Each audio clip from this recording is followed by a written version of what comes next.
Gücümde sığımda solumda ah her yerde sen. Evimde odamda ne işin var ama bıktım artık senden. Bir de artık keşke durup durup aklıma gelmesen. Anlatsam anlamazsın mevzu büyük kalbinden. Anlatsam anlamazsın mevzu büyük kalbinden. Barara bir barara bir barara.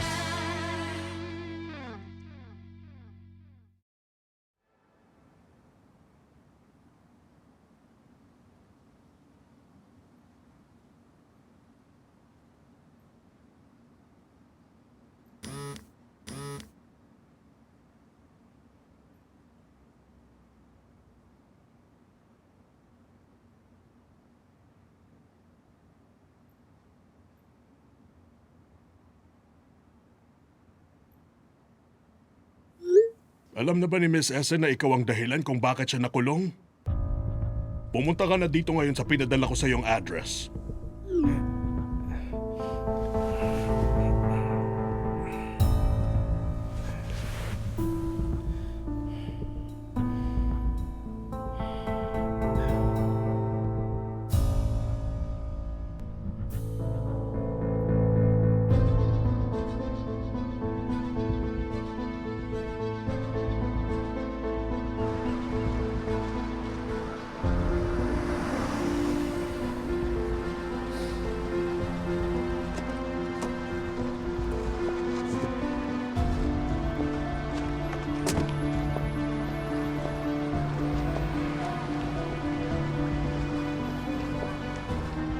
Mr. Yildirim?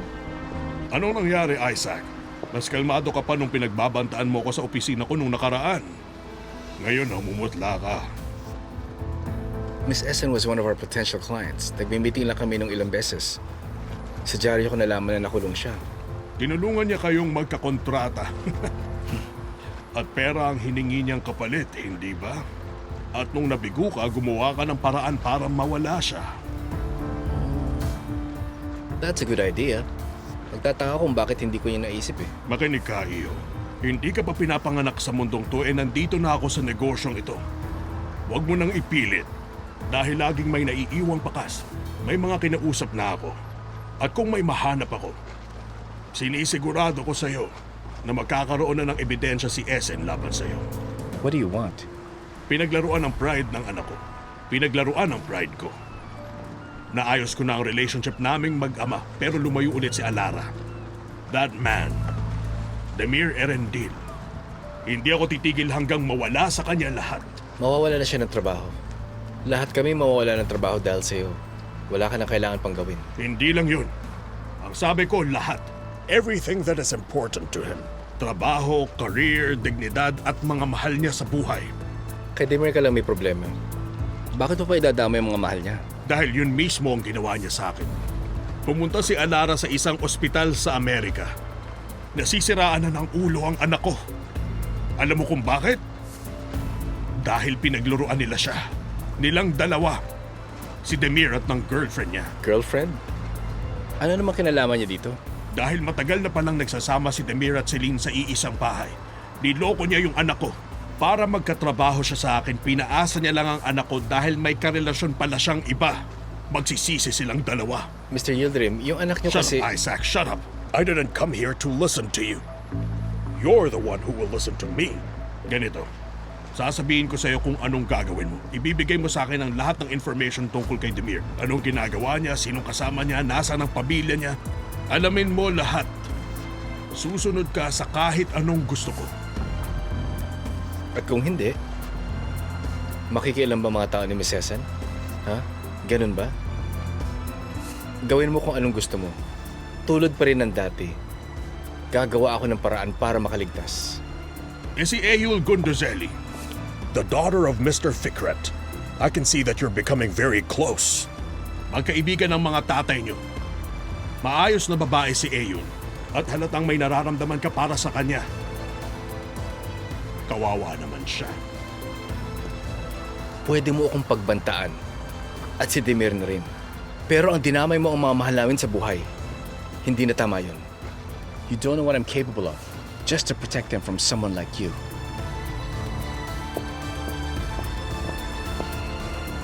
Tingnan natin bukas kung kaya mo pa akong maliitin.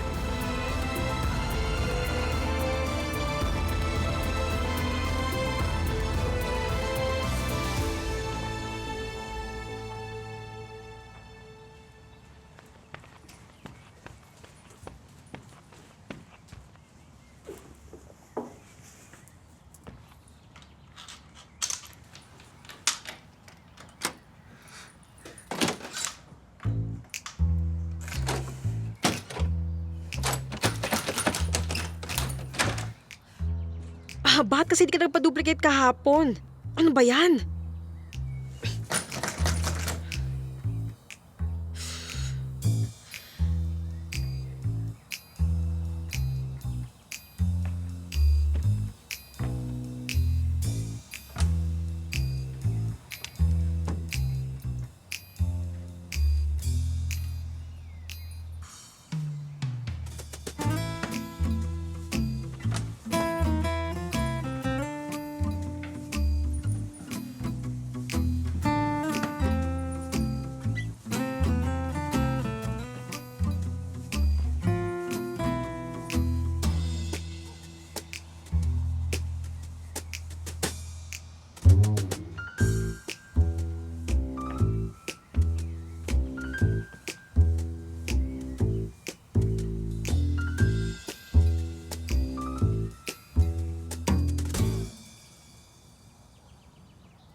Ano bang ginagawa natin? Demir, ayaw mo kong paalisin. Hindi ako umalis. Hindi ko kayang umalis. Hindi mo rin kaya.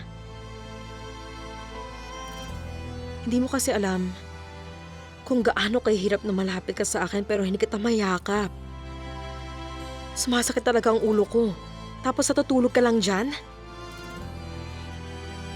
Gusto mong malaman bakit ko sinubukang umalis? Yung totoo? May rason na di ko rin maintindihan. Alam ko nagkamali ako. Nagalit ako sa'yo. Oo. Pero may dahilan naman yun. Okay lang na magalit. Pero bakit? Parang wala kang pakialam.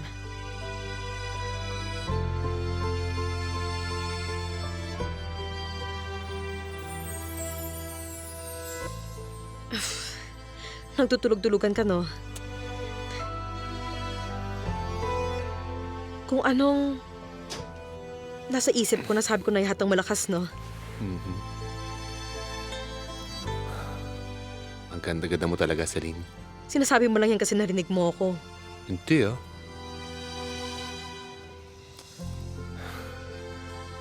Dahil ikaw si Celine. At ngayon nasa iyo na ang mga susi. Gamitin mo lang para makabalik ka lagi sa bahay natin. Para makabalik ka sa akin. Hindi na ako aalis. O di huwag ka nang umalis.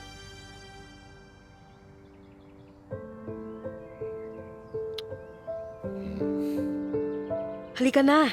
Tara na. May kumpanya pa tayong ililigtas.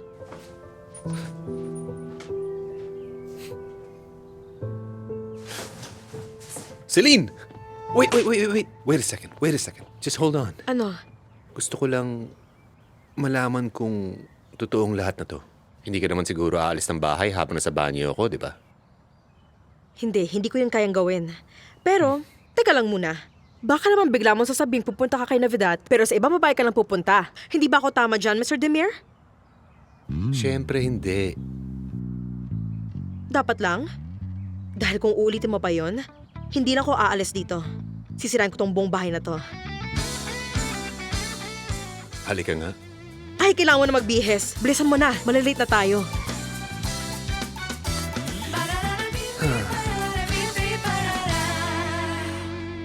Nandun sila Celine at Arda sa restaurant.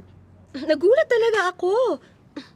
Niyaya pa nila kami sa table nila. Sabi ko na nga ba, di titigil si Mr. Demir. Uy, alam mo ba, nung sila pa, nag-propose siya kay Celine, nung nalaman niya, grabe talaga ang selos ni Mr. Demir. Lahat ng detalye, inalam niya. Hindi nga. Ano ba tong naririnig ko? Ano bang meron? Pagpasensyahan mo na kami, Vito. Lagi ka na lang nadadamay sa usapan namin. May bago kasing issue. Oo, napansin ko nga. Alam mo, minsan naiisip ko, kidnapin ko na lang kaya tong babaeng to. Ha? No, wag mo naman siya ilayo sa akin. O di sumama ka na lang. Basta kasama dapat natin si Celine, ha? Sige. Pasunurin na rin natin si Demir. Pero susunod lang yun pagkasama niya si Vedat. Isama na rin natin siya. Nagbago na ang isip ko. Teka lang, hindi mo na ba ako kikidnapin? Uy, grabe siya. Ready ka na pala, ha? Sige, ako na.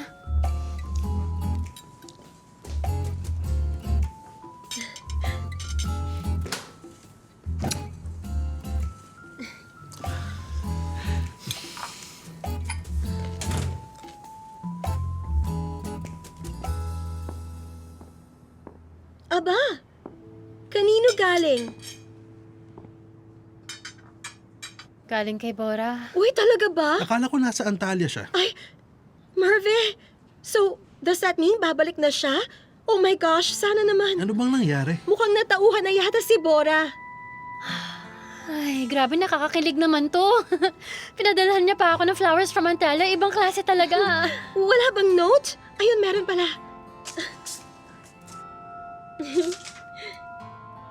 Merve, maganda kong asawa. Nagkulang ako sa'yo. Hindi ako makapagdesisyon. Pagod na ako. Siguro, dapat na nating palayain ang isa't isa. Sa sulat ko lang to kayang sabihin sa'yo. Ito na, ang mga huling bulaklak na ibibigay ko sa'yo. Malapit mo na rin matanggap ang papeles ng divorce natin. Pirmahan mo na. Minahal talaga kita ng sobra. Sobra talaga. You deserve all the best. Pero hindi ako yun. Hindi talaga. Sana maging masaya ka. Bora. Merve?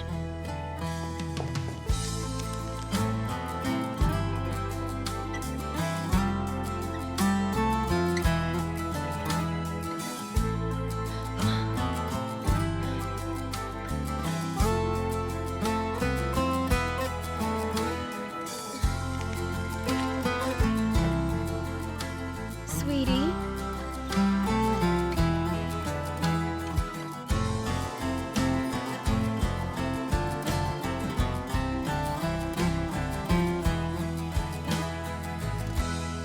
Merve! Merve, okay ka lang? Vito, tulungan natin siyang umupo. Tara dito, Merve. Tara. Upo ka. Sige.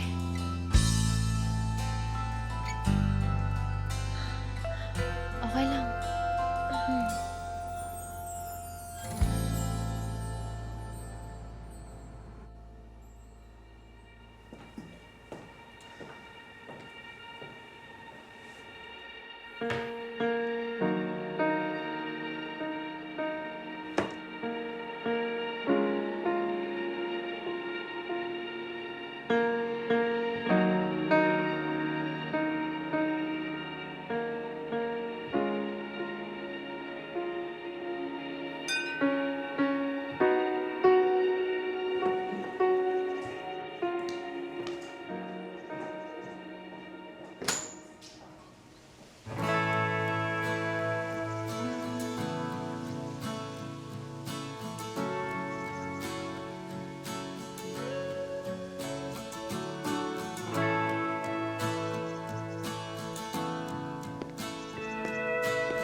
Huwag mo sabihin sa akin umalis ka kaninang umaga para bumili ng bulaklak.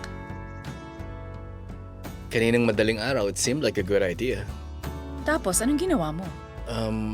Buti na lang hindi ako natagalan sa pagbili ng flowers. Maaga pa lang bukas na rin yung bakery. Maaga pa lang nakabalik na rin ako. Pero syempre, ayaw lang muna kitang gisingin. Gaano ka katagal naghintay sa garden? After last night, ayoko nang gumising ka mag-isa. Okay. Hindi yun importante.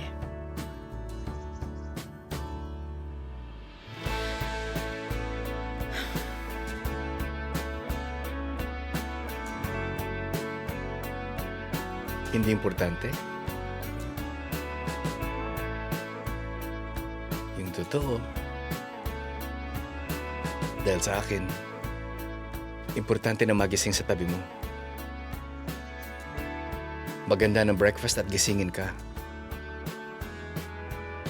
Next time kasi, pwede mo namang dalhin yung keys.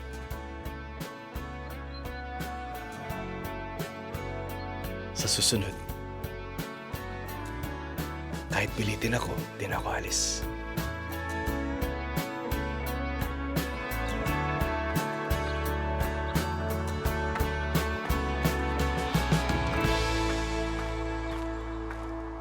Uy!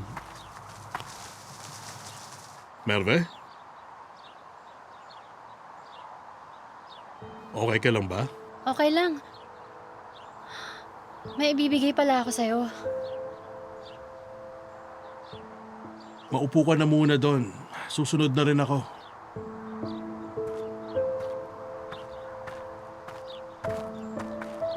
Vito, ano nangyari sa kanya? Mukhang talagang wala siya sa sarili niya.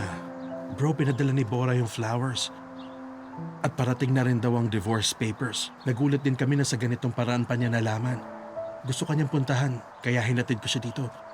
Pumasok na kasi si Aida at marami pa siyang gagawin. O sige, lagi namang biglaan kapag may masamang balita. Hindi ko alam kung anong sasabihin ko. Hindi rin kita matawagan kasi nandun siya. Kausapin mo na muna siya. Dito na lang ako. Hahatid ko na lang siya mamaya. Ano ka ba? Bakit pa? Tumuloy ka na sa mga kailangan mong gawin. Ako na lang bahala maghatid sa kanya. Nagkaayos na ba sila ng family niya? Sa pagkakaalam ko, hindi pa rin, bro. Ganun ba? Ikaw na bahala sa kanya, brother. Tawagan mo na lang ako. Salamat.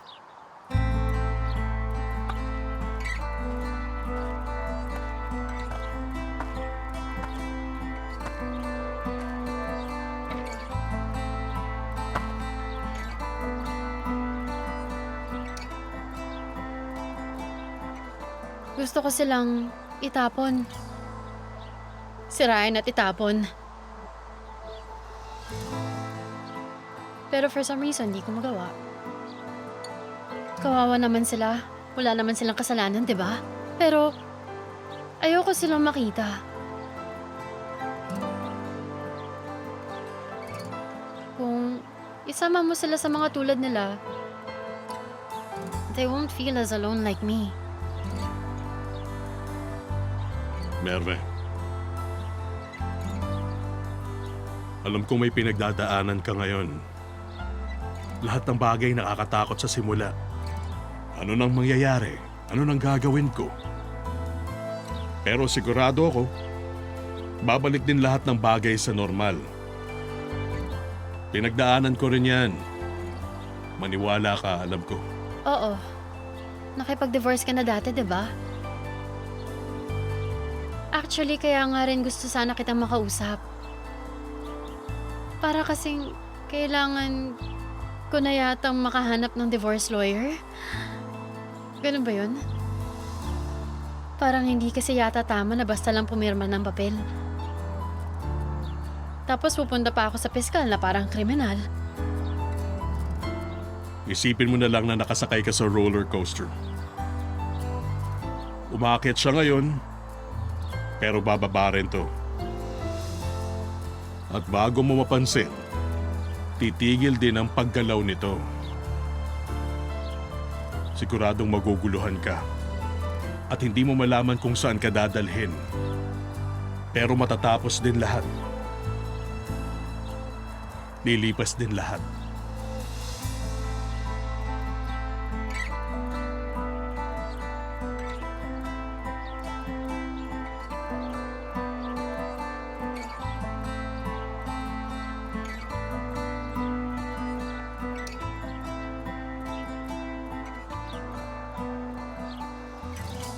Actually, hindi rin dapat tayo magulat sa ginawa niya. Ang masama pa, matagal na kasi nung last time nagparamdam at nagsabi si Boro noon na aasikasuhin na niya ang divorce. Kaya tuloy umasa pa si Merve. Vito took Merve to the greenhouse. Gusto niya iwan doon ng flowers galing kay Bora. Malilate siya ng kote, Mr. Demir. I'll let Isaac know. Just don't say anything. Go and talk to Isaac later. Sa atin na lang muna to. Baka kaawaan pa siya ng buong opisina. It won't be good for her. Okay then. I got this.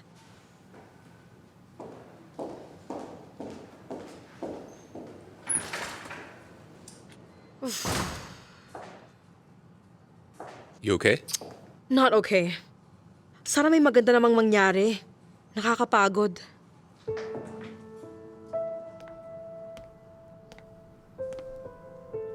Everything's gonna be fine.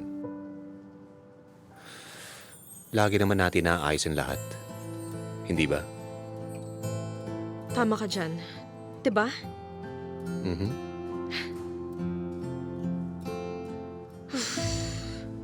Namiss kitang yakapin. Oo. Halatang halata ako naman eh. Demir,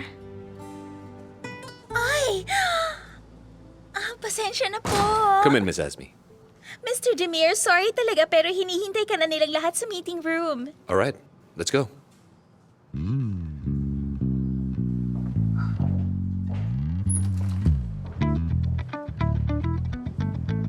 Wala palang problema.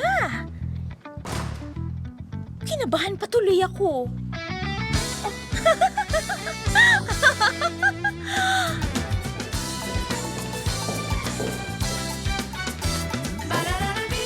Good night, and everyone. Regarding the gallery, we've been doing a great job. We will gather all the presentations today and share it tomorrow with the client. Kinausap ko na sila kahapon at maganda ang takbo ng lahat.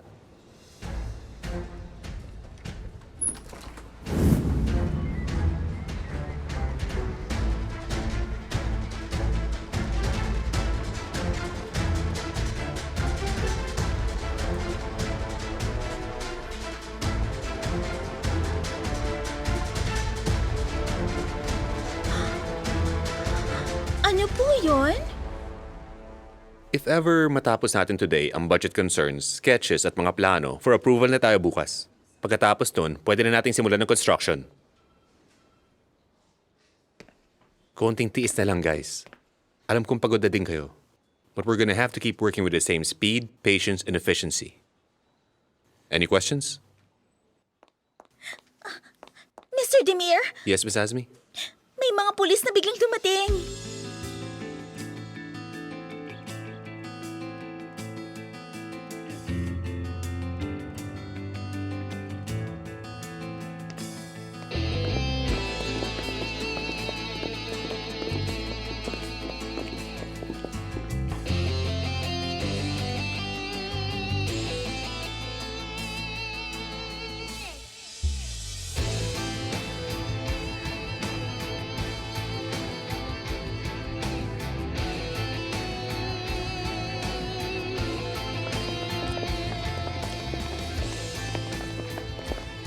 Can I help you, officer? May hindi imbestigahan kami. Bawal galawin ng mga documents, pati na rin ang mga computers.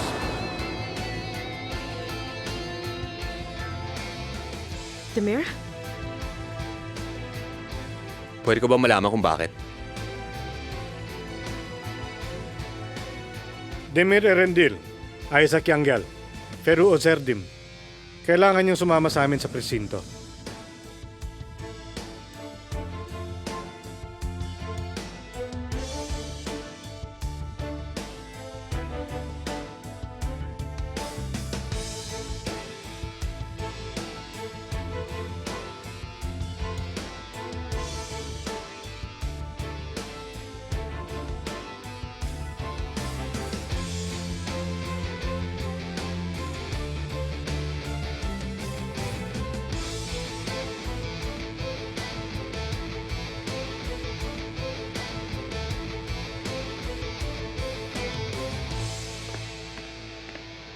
Kakaloka sila. Ay, hindi naman tayo malaking company. Isipin nyo, buti na nga lang na-survive natin yung nakaraang taon. Konti na nga lang ang kinikita natin eh. Bakit kaya biglang nagkaroon ng investigation? Mr. Firu, wala ba silang sinabi? Bakit nila tayo iniimbestigahan? Wala talaga. Wala silang sinabi. Talaga? Anong tinanong nila? Mga kliyente, kung sino-sino. At ang mga trabaho natin, pati na rin ang proseso. Yun ang mga tinanong nila sa akin. Ay, nako, bakit ba kasi ito nangyayari sa atin? Wala naman tayong ginagawang masama. Nasaan ba si Mr. Demir? Nagbibigay pa rin ba siya ng statement niya? Ah, hindi. Umalis na sila ni Mr. Isaac. Pag-uusapan muna siguro nila. Hindi ba dapat kasama ka rin sa usapan na yon? Sa tingin ko, hindi siguro. Wala naman kasing tumawag. Sana hindi sila mag-away ulit. Nung isang araw, nagsigawan kasi yung dalawa sa opisina ni Mr. Demir. Wag muna. Sige, tama yan. Magpahinga ka na muna. Magulo pa kasi dito. Huwag ka na lang pumunta. Mr. Muharrem, matutulungan mo naman ako ngayon, hindi ba? Siyempre naman, ikaw pa ba? Salamat.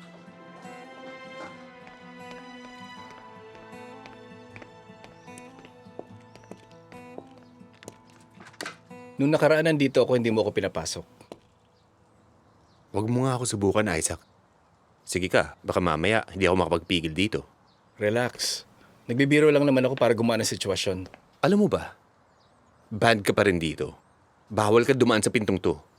Umikot ka na lang papunta sa veranda. Seryoso ka ba?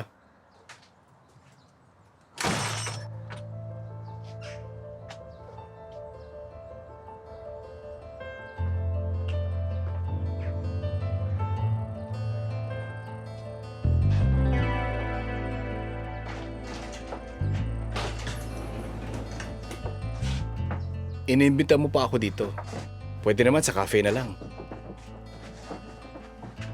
Gusto mo bang malaman pa nila ang lahat? Baka ano pang isipin nila? Okay lang yun. Ayoko na magsayang ng oras. Alam ko na may nangyari. So just go ahead and tell me what you know already. Bago pa mahuli ang lahat at malaman pa ng mga pulis. Anong meron sa mga dokumento? Nothing. Aminin mo na, wala ba talaga?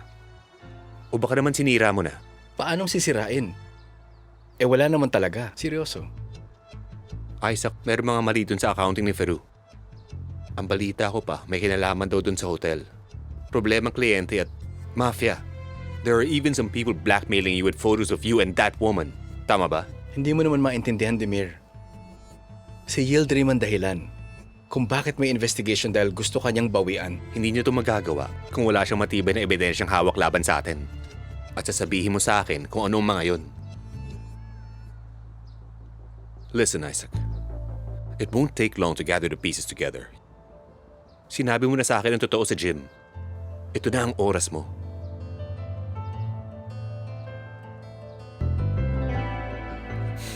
Isaac. Sige na.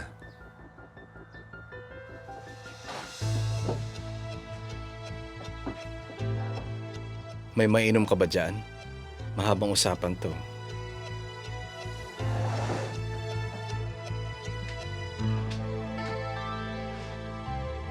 I understand, Mr. Ekrem. Yes, it's an unpleasant situation.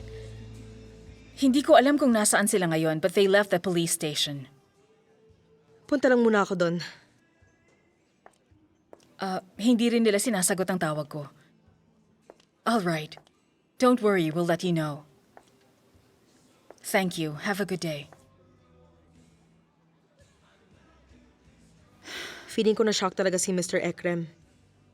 Si Mr. Ekrem, pati na rin ang board of directors. Tama lang naman na gusto nilang malaman kung anong nangyari. Makakasama sa ating lahat tong investigation. Hindi naman siguro. Sigurado ako na magkaka-evidence at malilinis ang pangalan natin lahat. Ikaw ba hindi? Celine, listen. Hindi ang totoo ang naaalala ng mga tao. Apektado tayong lahat. Kapag kumalat to, mahihirapan tayo. The board of directors said that we will all have to meet to make a decision.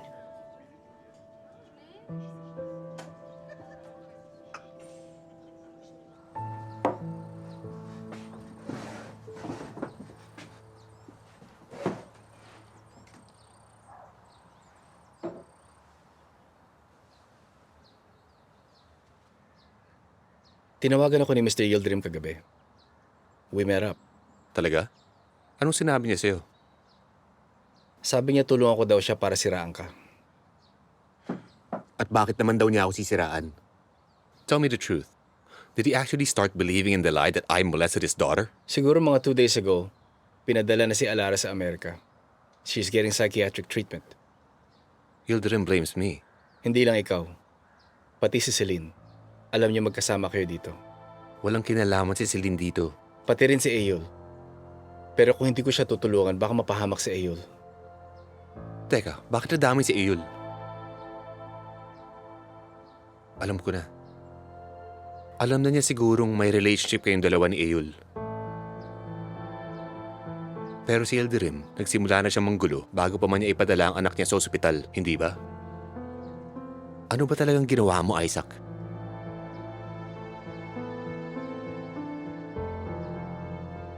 Para tanggihan ng compensation, ginamit namin ang mga photo niya kasama ang kabit niya.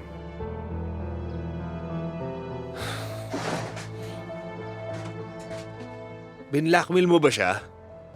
Hindi ka na natuto, Isaac! Ha? Kasalanan mo to! Sinabihan kita huwag mong gawin yun! It was Eyol's idea. Hinding-hindi gagawin ni Eyul yun.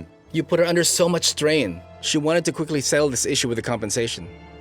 Alam mo na dapat na hindi yung mag-work. Dapat pinigilan mo siya. You cannot threaten a man like Yildirim!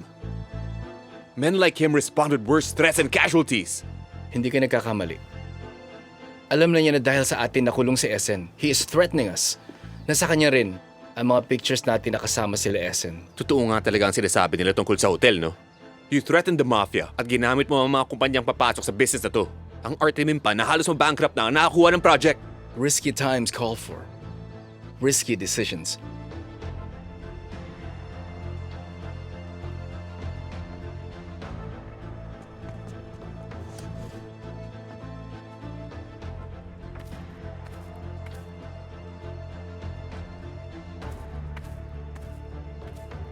Look,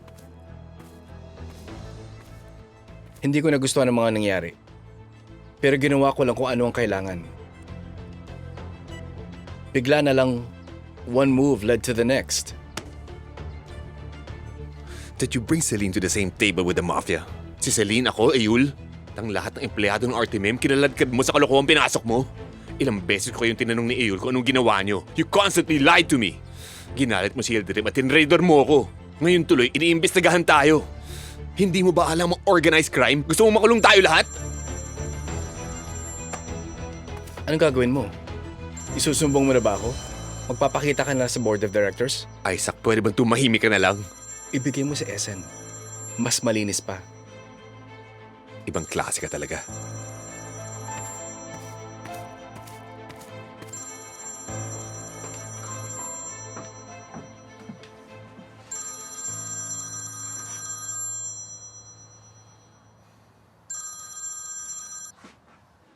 Kamusta ka? I was getting worried about you. Ano na nangyari dyan? Pumunta kami. May tinanong lang sila. Tapos umalis na kami. Nasa bahay kami ngayon. Kasama ko si Isaac. May mga pinag-uusapan lang kami. I get it. Okay ka lang ba? I'm doing my best. Pero ang hirap ng sitwasyon. I'll go there. Hindi, wag na. Wag ka muna umuwi. Samahan mo na lang muna sila. Demir, natatakot ako. Huwag kang matakot. Gagawa ko ng paraan. Aayusin ko to. Don't worry. So, kailan ba tayo magkikita? Tatawagan kita kaagad. Don't worry. You should just follow them. They're at Happy Pie. Anong gagawin mo? Sa akin siya may problema. Hindi yan makakatulong, Demir. Galit na galit siya sa'yo. Ayaw niya makinig. Isaac, tumahimik ka na lang. Please? Gawin mo na lang sasabihin ko sa'yo. Babalitaan na lang kita. But don't you dare do anything until I get back.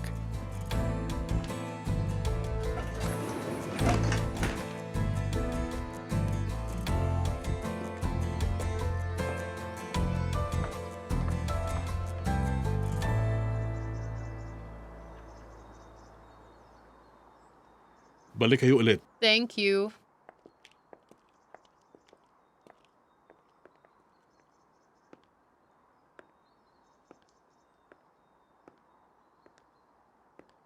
Bakit hindi ka nag-gloves? Puro paint tuloy ang kamay mo.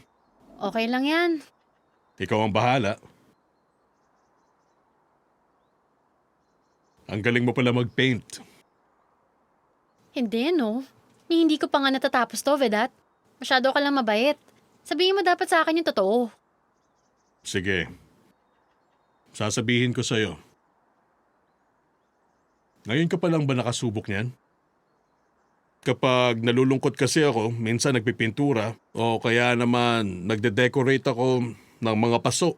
Paulit-ulit pero maski isa wala akong iniwan dito. Hulaan mo kung bakit. Bakit? Dahil ang pangit kasi lahat. Sa huli, mahahanap mo rin kung ano ang gusto mo. At anong nangyari? Anong nahanap mo sa huli? Puzzles. Ay, pass ako. Makalat at magulo yan. Baka mainip lang ako. Paano kung mag-aral na lang kaya ako magluto? Kaso, sino naman ang paglulutuan ko? O di ako. O kaya pwedeng sila Celine, Aida, Vito, Demir. Alamin mo lang ang mga recipe at kami nang bahala kumain. Ikaw, masyado kang mabait. Minsan parang sobra na. Doon ba sa dati, ano nangyari? Bakit hiniwalay ng isang taong kasing bait mo? Merve, alam mo ba, ang pinakamagaling na tao sa mundo, kung di mo rin kayang magbalanse, wala talagang mangyayari.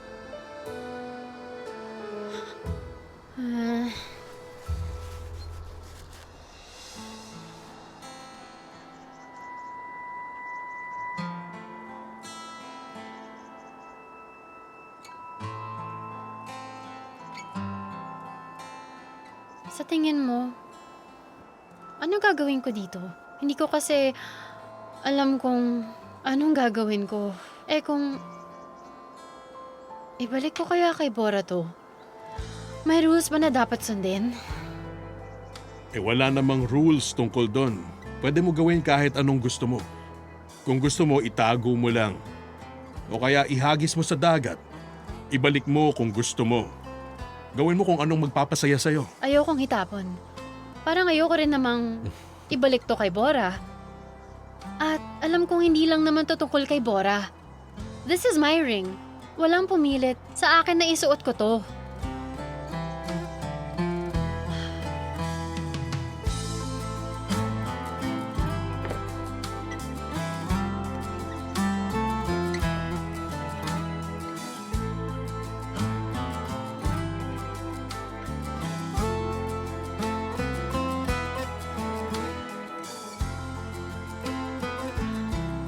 Kung may bibili ng bulaklak na to, huwag mong ibenta na walang kasama. Dapat may mga bulaklak pang sasama sa kanya.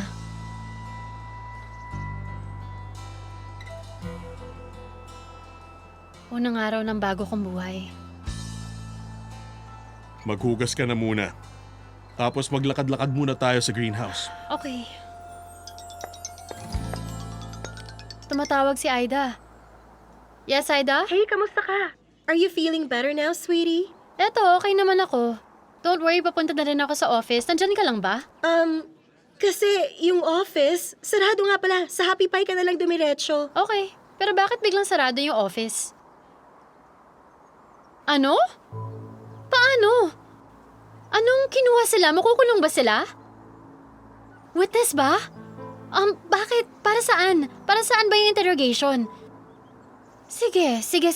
Papunta na rin ako. Anong meron?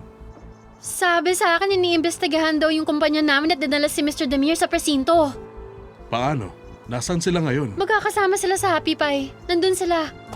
Mr. Hassan, ikaw na muna bahala dito. Tara na.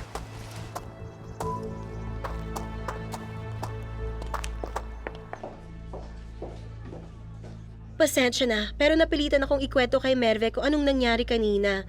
Pupunta daw sila ni Vedat dito. Pupunta ba si Mr. Demir, Celine? Hindi ko lang alam. Isaac?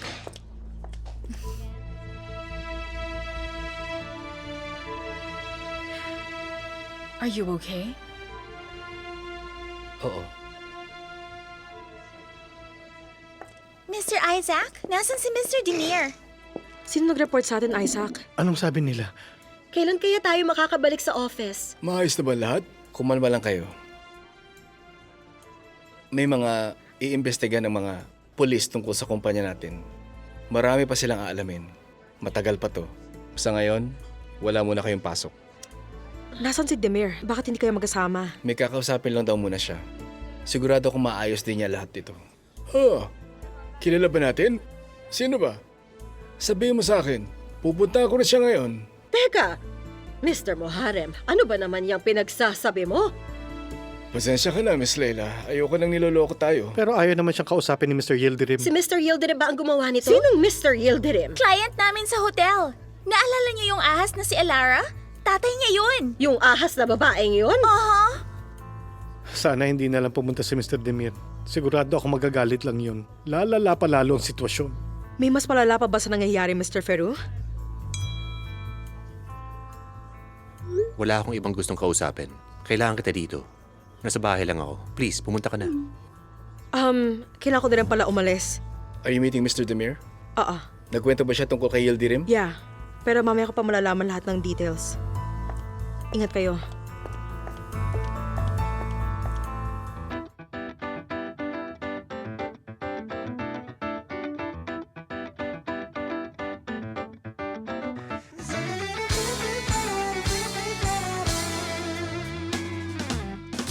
Yalnızlıksa konuyu bilen benim, sorgusuzca yine seven benim, zamansızca karşımda hayalin, rica etsem lütfen gider misin? Durmak yoktu aşksa, inanmışım yalancıya, kalbim senle durdu, hepsi boşlukmuş oysa.